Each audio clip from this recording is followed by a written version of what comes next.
돌이켜보면 불교 집안에서 자라 크리스찬 아내를 맞이하여 결혼하였는데 차일피일 미루다가 어떤 계기 때문에 교회를 다니기 시작하여 지금까지 짧지 않은 세월 동안 교회를 다니긴 했는데 그냥 선데이 크리스찬으로 교육훈련에 참여한 경험은 손에 꼽을 정도라 성경 관련 교육훈련에도 거의 참여하지 않았던 제가 갑작스레 연락하셔서 시니어 성장반에 참여해달라는 문명진 목사님의 제안으로 응급결에 참여하게 되었습니다. 우연히 시작한 훈련이었지만 한 주 한 주 과정을 거치면서 그냥 예상했던 일반적인 성경 공부와는 다른 방향으로 진행된다는 것을 느꼈습니다. 복음이라는 대전제를 중심에 두고 성도가 어떻게 이 복음에 다가가야 하는지를 다양한 시각과 기준으로 설명해 나가는 과정이 무척 새로웠고 인상적이었습니다. 신앙생활을 해오면서도 한 번도 생각해보지 못했던 시각이었기에 더욱 흥미로웠고 그래서 더 자연스럽게 집중하게 되었으며 마지막 수업이 끝날 때는 아쉬움까지 들 정도였습니다. 또한 그 과정 속에서 내가 성경에 대해서 얼마나 얕은 지식을 가지고 있었는지 다시 돌아보게 되었고 나 자신을 겸손히 살피는 소중한 시간이 되었습니다. 특히 교육 내용 중 인상 깊었던 부분은 복음과 마음의 우상에 관한 부분이었습니다. 먼저 복음은 단순히 구원의 문이 아니라 성도가 매일 걸어야 하는 길이다라는 표현이 크게 와닿았는데 복음에 대해 익숙하게 알고 있다고 생각했던 내용이었지만 정작 삶 가운데서는 늘 의식하지 못하고 있었다는 사실을 깨닫게 되었고 하나님의 거룩하심과 나의 죄성 사이의 간극을 처음으로 깊이 느끼며 그 사이를 연결해 주신 그리스도가 내게 얼마나 기쁜 소식이었는지 매일 실패하고 넘어지지만 복음의 길은 내가 계속 걸어가야 할 길이라는 생각을 하게 되었습니다.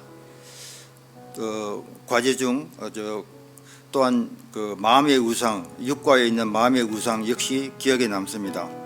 모든 죄의 이면에는 마음의 우상이 숨어 있다는 가르침과 함께 읽었던 내가 만든 신이라는 책을 통해 사람들이 집착하는 대부분의 것들이 우상이 될 수 있음을 알게 되었습니다.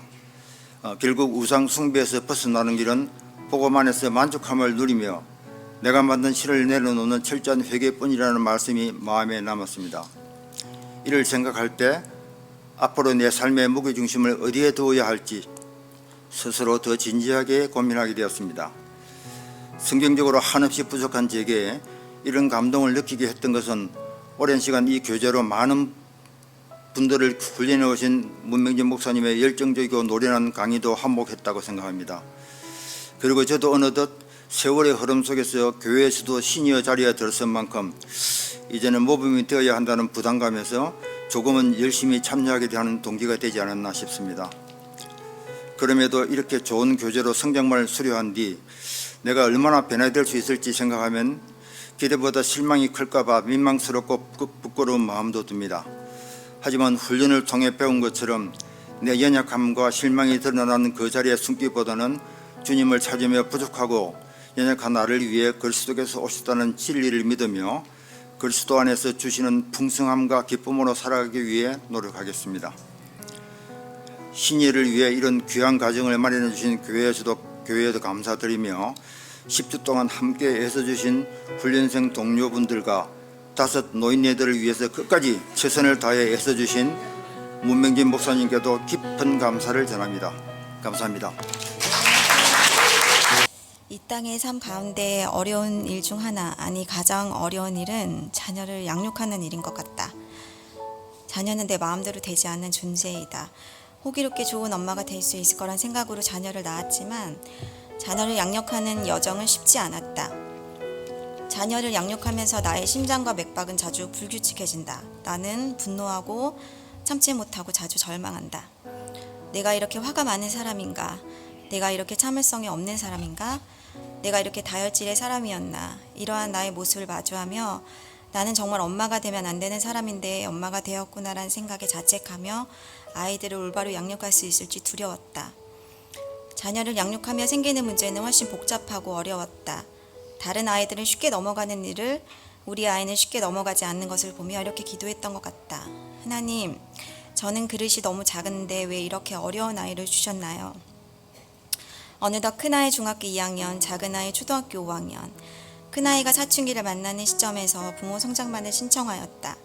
나는 이 과정이 나에게 자녀를 믿음으로 어떻게 양육해 나가야 하는지 스킬과 솔루션을 주길 기대했다. 하지만 부모 성장반의 과정은 그런 것이 아니었다. 아이들을 변화시키는 관점이 아니라 내가 어떻게 주님 앞에 부모로서 바로 서야 하는지, 복음이 나의 삶 속에 어떻게 작용해야 하는지를 배우는 과정이었다. 나는 자녀 양육을 하며 하나님에 대한 믿음을 잊고 있었다. 하나님을 믿는 믿음으로 양육한 것이 아니라 단지 자녀를 나의 자랑스러운 결과물로 만들어내고 싶었다. 내 자녀를 다른 집 자녀와 비교하게 되고 나의 열심만큼 따라와주지 않는 아이들에게 실망하고 비난하게 되고 그 비난은 결국 남편에게까지 흘러가 남편에게 분노를 표출하는 과정을 늘 반복하고 있었다. 아이들에게 대한 분노와 화는 부끄럽지만 내가 믿음으로 살고 있지 않다는 증거였고 그것은 나의 불안의 표출이요 하나님을 신뢰하지 않는 마음이었다. 아이들에게 훈육이라는 명목하에 내는 화는 나의 감정에 충실한 반응일 뿐인 것이다. 복음 속으로 조금씩 들어가 보니 내가 얼마나 세상적인 가치관과 문화 속에서 아이들을 양육하고 있는지 알게 되었다. 나는 여느 세상 엄마들처럼 아이들에게 경제적으로든 정신적으로든 육체적으로든 결핍이 없는 아이로 만들기 위해 발버둥치고 있었다. 내가 아이들에게 하나님이 되어서 그들에게 생기는 모든 결핍을 채워주려고 했던 것이다. 결국 이러한 삶의 태도는 아이들이 하나님을 만나는 것을 방해할 뿐 나는 아이들의 모든 결핍을 채워줄 수 없는 것을 확인하고 또 절망하였다.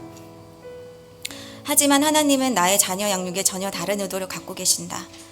그분의 뜻은 내가 잘난 부모가 되는 것을 원하는 것이 아니라 우리를 거룩하게 하시는 데 있었다. 하나님을 닮아가기 원하신다. 그분을 신뢰하기 원하신다.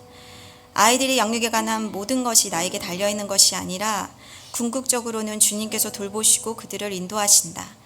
이러한 나의 생각의 전환은 불안과 두려움으로 가득 찼던 마음이 주님 안에서 자유해지기 시작했다. 나 또한 하나님의 귀한 자녀로서 지금도 주님께 양육받고 있다는 사실을 알게 되었다. 이것은 내가 늘 아이들을 이해하고 인내해야 하는 태도에 영향을 주었다. 아이들은 잘 변하지 않고 고집도 세고 말도 안 듣고 요리조리 피해 다니고 엄마인 내가 다 아는데도 여전히 짱구를 굴린다.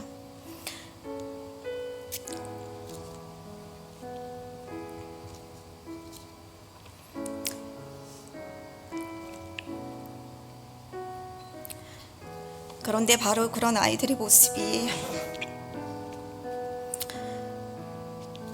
하나님 앞에서 나의 모습이고 하나님의 자녀인 나는 여전히 하나님께 핑계를 대고 힘든 길을 싫어하며 불평하고 감사하지 못하고 태어난 지 40년이 지난 나를 여전히 인내하고 양육하고 계신다. 이렇게 고집이 센 나를 포기하시지 않으시는 주님의 사랑을 깊이 생각하니 주님의 사랑에 빚진 자로서 나 역시 아이들을 인내하고 참아줄 수 있다.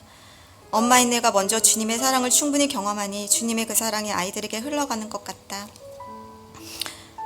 나는 나를 형편없는 엄마라 생각하고 엄마가 되면 안 되는 사람이라고까지 생각했지만 하나님은 나를 책망하지 않으신다.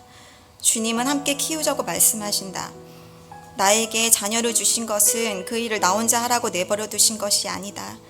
하나님은 우리 아이들 나보다 더 사랑하시고 자녀에 대한 선하신 계획을 가지고 계신다. 나는 실수하고 모자란 엄마이지만 하나님은 참 부모이시며 완벽한 엄마이시기 때문이다. 이제 내가 할 일은 하나님을 신뢰하며 우리 아이들을 위해 기도하는 일이다. 그리고 내가 믿는 바와 일치하는 삶을 사는 것이 무엇인지 마땅히 가르쳐야 할 것이다.